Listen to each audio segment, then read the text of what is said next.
Good afternoon 10th class.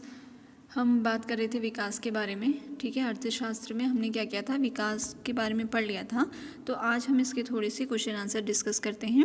इससे पहले आप शॉर्ट क्वेश्चंस बनाएंगे और तब इन क्वेश्चंस को करेंगे। ठीक है, तो पहला जो है वो बहुविकल्पीय प्रश्न है आपके उसमें कि सामान्यतः किसी देश का विकास किस आधार पर निर्धारित किया जाता है। ठीक है, हमने पहले भी बात करी थी कि अगर हम डेवलपमेंट की बात कर रहे हैं तो केवल एक ही पक्ष को देखकर हम डेवलपमेंट नहीं समझ सकते। यानी कि अगर एक देश है, अगर वहाँ का एजुकेशन सिस्टम बहुत अच्छा है बट अदर जो जैसे मेडिकल सर्विसेज हैं या फिर सड़क वगैरह ये चीज़ अच्छी नहीं है, तो हम नहीं मान सकते कि वहाँ विकास हो रहा है। ठीक है, तो कहीं भी किसी भी देश का विकास किस पर आधारित होगा, प्रति व्यक्ति आय पर, औसत साक्षरता दर पर, लोगों की स्वास्थ्य स्थिति पर। ठीक है, 3 ऑप्शंस दिए हैं। तो अगर हम ध्यान से इनको पढ़ें तो हमें ये पता लगेगा कि इन तीनों की ही आवश्यकता होती है किसी देश के विकास को निर्धारित करने के लिए। तो आपका आंसर क्या हो जाएगा, लास्ट वाला हो जाएगा, उपरोक्त सभी। ठीक है, दूसरा है निम्नलिखित पड़ोसी देशों में से मानव विकास के लिहाज से किस देश की स्थिति भारत से बेहतर है। पड़ोसी अगर देश देखें आप आर्थिक स्थिति या मानव विकास के आधार पर, तो इधर बांग्लादेश की स्थिति उतनी अच्छी नहीं है, नेपाल की स्थिति अच्छी नहीं है। ठीक है, पाकिस्तान आप सभी जानते हैं। तो एक बचा श्रीलंका। श्रीलंका की स्थिति according to this other countries ये क्या रहेगा, श्रीलंका आपका ज़्यादा बेटर रहेगा।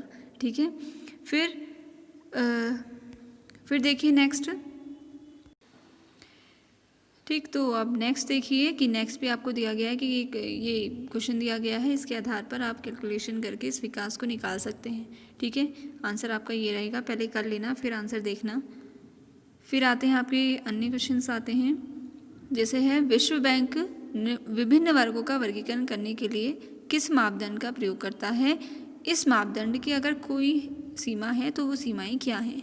विश्व बैंक जो है, ठीक है, उसमें क्या किया जाता है, अलग अलग वर्गीकरण किया जाता है कि ये आय अधिक है, आय कम है, तो इसके द्वारा इसकी कुछ सीमाएं होती हैं। तो उसके बारे में है ये, विश्व बैंक के द्वारा विभिन्न देशों को वर्गीकृत करने में उपयोग की जाने वाली जो कसौटियाँ हैं यानी कि सीमाएँ हैं वो क्या है, किसी देश की प्रति व्यक्ति आय है या औसत आय है।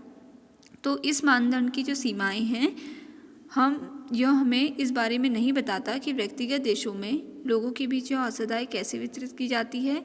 आय वितरण के संबंध में प्रति व्यक्ति आय वाले 2 देश बहुत भिन्न होते हैं तथा ये कुछ क्या है, सीमाएं हैं। जैसे प्रति व्यक्ति आय अगर विश्व बैंक जो है प्रति व्यक्ति आय के आधार पर विकास बता रहा है, पर कभी कभी ये जो इसमें असमानताएं देखी जाती है, क्योंकि हम पूरे 200 करोड़ से ज़्यादा लोग रह रहे हैं और हर किसी की प्रति व्यक्ति आय का औसत निकालना उतना रिलायबल नहीं है। ठीक है, उतना वैलिड नहीं है। तो इसीलिए ये जो मापदंड का तरीका है वो हमारा अच्छा नहीं है, क्योंकि प्रत्येक व्यक्ति की औसत आय जितना भी वो कमा रहा है उतना निकाल के बताना ये सही नहीं होगा, क्योंकि हो सकता है कि वो बहुत अलग तरीक़ों से भी कमाता हो। ठीक है, अपनी जो पूरी कमाई है वो नहीं दिखाना चाह रहा हो डॉक्यूमेंट्स में। तो इस वजह से जो राष्ट्रीय आय का वर्गीकरण होता है वो मापदंड हमारा अच्छा नहीं माना जाता है।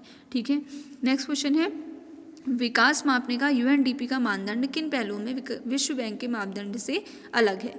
विश्व बैंक का अलग मापदंड रहता है और जो यूएनडीपी है उसका अलग मापदंड रहता है। ठीक है, जो यूएनडीपी है वो नापता है, ये मापदंड उसका है कि स्वास्थ्य कैसा रहेगा, शिक्षा कैसी रहेगी और आय प्रति व्यक्ति आय कितनी रहेगी।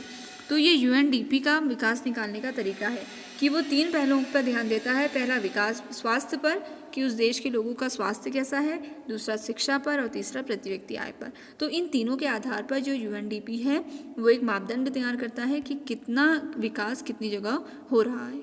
ठीक है, फिर नेक्स्ट क्वेश्चन है, हम औसत का प्रयोग क्यों करते हैं, इसे प्रयोग करने की कोई सीमाएं हैं, विकास से जुड़े अपने उदाहरण देकर स्पष्ट कीजिए। ठीक है, तो आंसर है हम औसत का प्रयोग करते हैं क्योंकि वह एक ही श्रेणी के अलग अलग मात्रा की तुलना करने के लिए उपयोगी है। ठीक है, तो ये क्या है, इस तरीके से ये आपके क्वेश्चंस हैं। तो आप इनको क्या करेंगे, क्वेश्चंस अपनी कॉपी में करेंगे।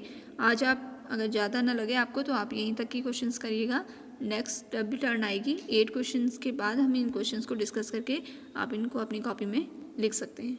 ठीक हो गया।